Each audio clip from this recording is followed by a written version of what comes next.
Have you ever wanted to use a Hall effect switch keyboard but aren't ready to commit to magnetic switches? Have you ever wanted a keyboard so heavy it made you feel like you were holding Atlas's stone? Do you want to be able to use your keyboard in self-defense? Have you ever wanted to completely take apart your keyboard and not deal with screws? This is the MonsGeek M1V5 TMR, a magnetic Hall effect switch keyboard with something extremely special about it.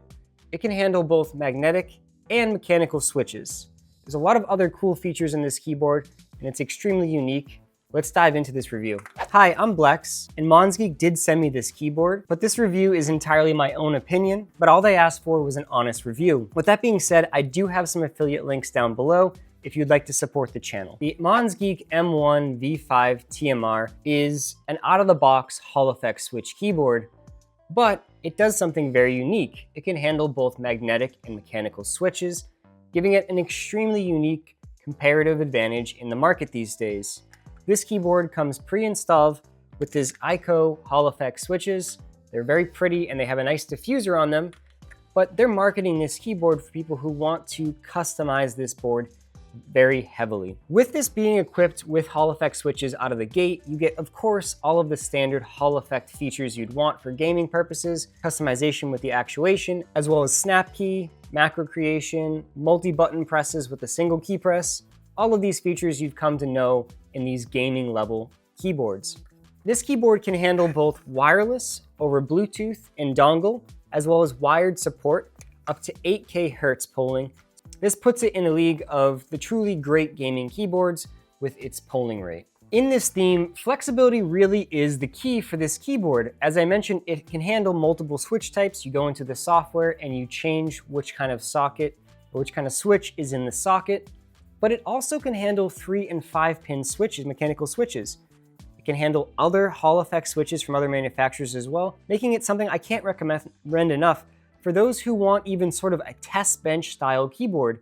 Any switch basically will fit in this keyboard. It really allows you to play around with what you want and what you feel. As some of you guys might know, once you delve into the keyboard space, it's so easy to get pulled down that rabbit hole of trying different switches, wanting to feel how other manufacturers sound, and you can do that with this keyboard. I'm gonna put this keyboard down now because it is extremely heavy. It's made with an all aluminum case, and it's upwards of 4 pounds to hold. It is sturdy. When you get this package delivered to you, you will really question what you purchase because it is alarmingly heavy for the size. What that means is it doesn't have a lot of movability on your desk, but when you're gaming, it allows for pure stability. This cannot be moved unless you're putting it on something that is slippery itself, so like a mat that is slippery or something like that. It also has the flexibility to take apart without screws, which I thought was a very unique feature.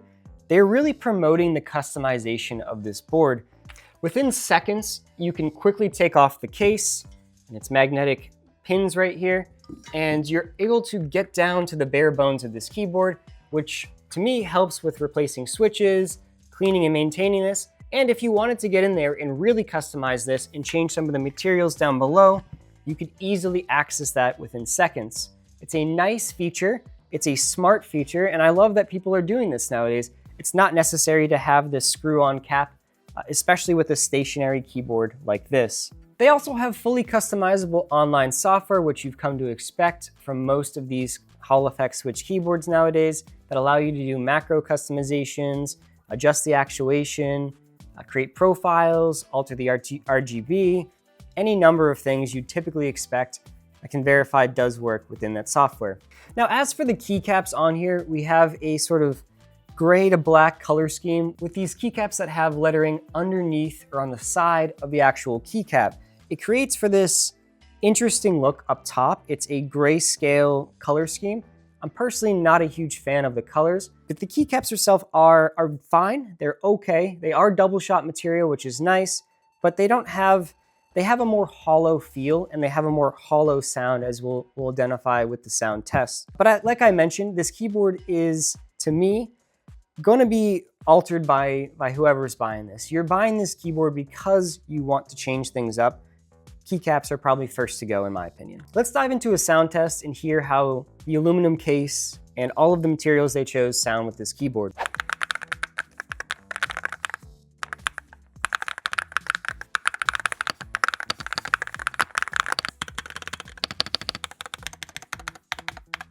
The keyboard sounds pretty good out of the box. It's not great. It's not very thocky. It has more of that pingy, higher pitch sound, maybe a little hollow as well.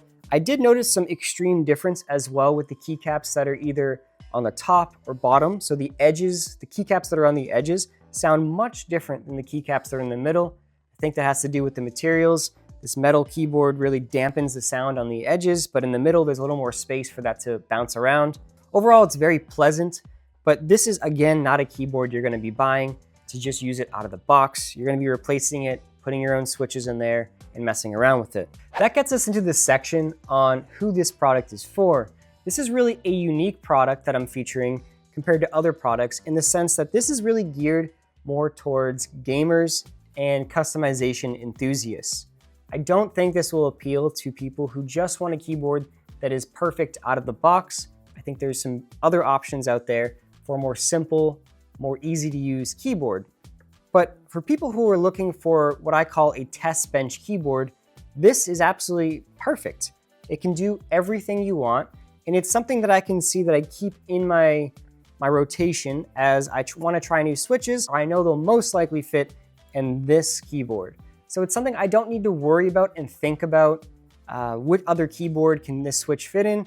This is gonna be the one, this is gonna be the test bench keyboard. This really fits in the spectrum of, if you think of like new to keyboards and then building your own keyboards, it's somewhere on that further end of the spectrum where people are gonna be enthusiasts and know what they're talking about. For gamers though, I will caveat that this is a great option for the price point. As of right now in filming, this is around $159, which is a fair price for a full metal Hall effect switch keyboard with all of the features you'd expect.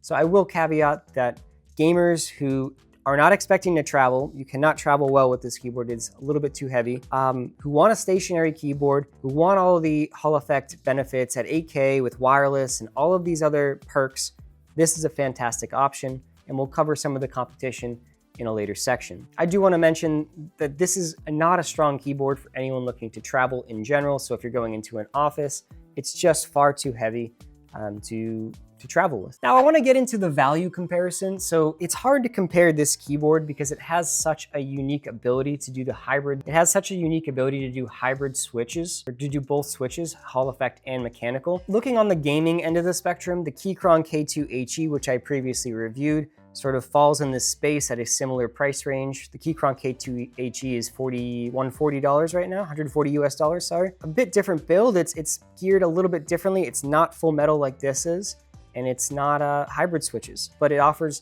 the other perks that you'd want, the wireless, the 8K polling, the Hall effect, the software. That definitely fits in this space.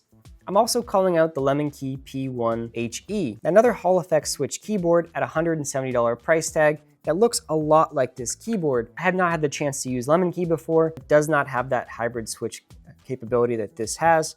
And at a slightly lower price tag, and given the hybrid switch ability on this, it'd be hard to recommend the LemonKey when this has more features. Now, what are some of the changes I'd like to make for this keyboard? This may be sacrilege, but I would really like something to be able to prop up this keyboard a little bit. It's very heavy, as I mentioned, so you need some really strong legs. But for me, the typing angle is just a little bit too flat, and I really prefer that elevated typing experience, so it has a hard time replacing my daily driver keyboard for that reason. The other issue I had was this grommet. It's fairly difficult to fit the USB-C through this grommet into this keyboard. It's easy enough to remove the grommet and connect directly in there, so it's not a major downside for me. I also ran into issues when charging. There's a red light that appears on the spacebar that does not seem to go away. I wasn't able to find a setting for that. To me, turning that off is great. I prefer to game actually with 0 RGB. I know a lot of you out there really enjoy RGB, and I'll showcase a little bit of that now. But RGB is not for me, and I'd like the ability to turn it off even when charging, as it's slightly distracting. I also want to caveat that the web software did not work straight out of the box. You have to download an additional plugin for it. To me, I've used other softwares from other companies, and it just works. I think they need to get on that level if they truly want to compete with the likes of Keychron and some of the other major brands. Hello everybody, welcome to everyone's favorite part of the video. This is Blex's tier list. We have the MonsGeek M1V5 TMR today. We're gonna place that on our tier list for gaming, solo productivity, and travel. For gaming, this keyboard is exceptional. This is a beautiful keyboard. It has extreme flexibility. It has a good price. It has customization, and it just has all the features you would need for a gaming keyboard. For that reason, it's going to very solidly sit in the A tier alongside the Keychron K2HE, as well as the KeyMove magnetic keyboard option. As for solo productivity, this is going to be hurt a little bit here just because this keyboard does not have the flip legs to elevate the keyboard position. It's also extremely heavy, so it does not move well. It does not have a lot of flexibility, but this is not what this keyboard is going for. So for that reason, it's going to land in the C tier. This is built for gaming. It's built for customization. It's not built for productivity. For office travel, this unfortunately is going to get a very easy D tier. This is just not built for that. It does not travel well. It's extremely heavy at about 4 pounds. It's not something you're going to be traveling with. It's a stationary desktop, so it's hurt by that. That's all. Thank you guys so much for watching. For more videos, stay tuned. With these below the, I don't know what you'd say,